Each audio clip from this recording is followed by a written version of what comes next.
Zee 24 तास एक पाऊल पुढे। आणि आता एक महत्त्वाची बातमी आहे। मुंबईमध्ये मंकी मॅनच्या अफवेमुळे नागरिकांमध्ये दहशत निर्माण झालेली आहे। मंकी मॅनच्या अफवेमुळे मुंबईकरांमध्ये दहशत पसरलेली आहे। या अफवेमुळे नागरिकांची झोप उडाली आहे। पोलिसांनी मात्र या अफवेवर विश्वास ठेवू नका असं आवाहन केलेलं आहे। मुंबई उपनगरामध्ये नागरिकांनी जागता पहारा द्यायला सुरुवात केली आहे। या मंकी मॅनच्या भीतीमुळे लहान मुलं आणि महिलांमध्ये सुद्धा भीतीचं वातावरण आहे।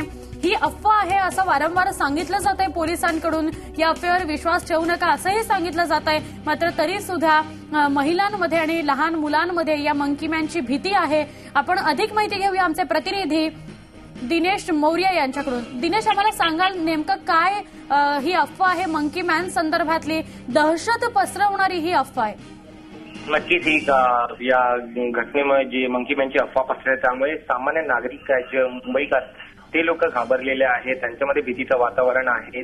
पण पोलिसांनी वारंवार अपील केलेली आहे की ही फक्त अफवा आहे, की याआधी भांडूप आणि त्याच्या आजूबाजूच्या परिसरात ही अफवा पसरलेली होती आणि त्यानंतर मुंबईच्या आता उपनगरांमध्ये ही अफवा आलेली आहे। म्हणजे कांदिवली, बोरीवली या भागात सुद्धा ही अफवा पसरलेली आहे। त्यामुळे नागरिक घाबरलेले आहेत। पण अजूनही मंकी मॅन कडून कुठल्याही प्रकारची घटना झाली असावी असा एखादाही कुठलाही प्रकार समोर आलेला नाहीये। त्यामुळे ही फक्त अफवा आहे आणि एकमेकांना सांगितल्यामुळेच ही अफवा पुढे होत वाढत चाललेली आहे। पण आता पोलिसांनी सुद्धा अपील केलेलं आहे। झी 24 तासच्या वतीने सुद्धा आम्ही आपल्या सगळ्या प्रेक्षकांना अपील करतोय की या अफवांवर विश्वास ठेवू नका। मंकी मॅन सारखा कुठलाही प्रकार सध्या मुंबईत तरी नाहीये। नक्की दिनेश, पण आम्हाला सांगू शकाल नेमकी ही अफवा जी आहे ती पसरायला सुरुवात कुठे झाली, कुठून याचं मूळ आहे आणि जागता पहारा इथे द्यावा लागतोय नागरिकांना? इतकी ही भयावह परिस्थिती, दहशत निर्माण करणारी ही अफवा आहे? या अफवांची सुरुवात जी आहे ती भांडूप परिसरांपासून सुरू झाली आहे। तिथे काही एक घटना झालेल्या आहेत चोरीच्या। तर नेमकी अफवा कुणी पसरवायला सुरू केलेली याबद्दल अजून काही कळालेलं नाहीये। पण नक्कीच भांडूपमध्ये काही घटनानंतर या मंकी मॅनची अफवा पसरलेली होती। त्यावेळी स्वतः पोलीस आयुक्त अरूप पटनायक यांनी तिकडच्या जनतेला सांगितलेलं होतं की ही फक्त अफवा आहे। तरी सुद्धा नागरिकांमध्ये विश्वास आला नाही आणि ही अफवा आता भांडूप परिसरानंतर पासून आता मुंबई उपनगरांपर्यंत पोहोचलेली आहे। पण जसं पोलिसांनी या घटनेनंतर पूर्ण नक्की दिनेश, तुम्ही आमच्याबरोबर असे संपर्कात राहा। मुंबई पोलिसांचे प्रवक्ता तांबोळीजी आपल्याबरोबर आहेत।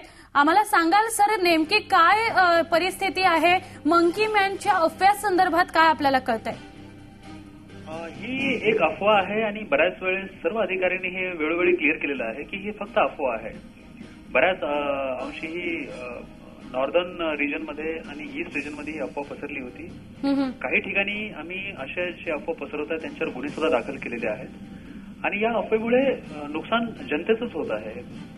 काहीही नसताना विनाकारण 2 लोकांचा बळी गेला, ही फार अनफॉर्च्युनेट घटना आहे आणि आम्ही बऱ्याच वेळा सांगितलेलं आहे की अफवा आहे, कृपया कुणी याच्यावर विश्वास ठेवू नये। अगदी, आणि आपण झी 24 तासच्या माध्यमातून हे सांगता देखील आहात ही अफवा आहे, कोणी त्यावर विश्वास ठेवू नये।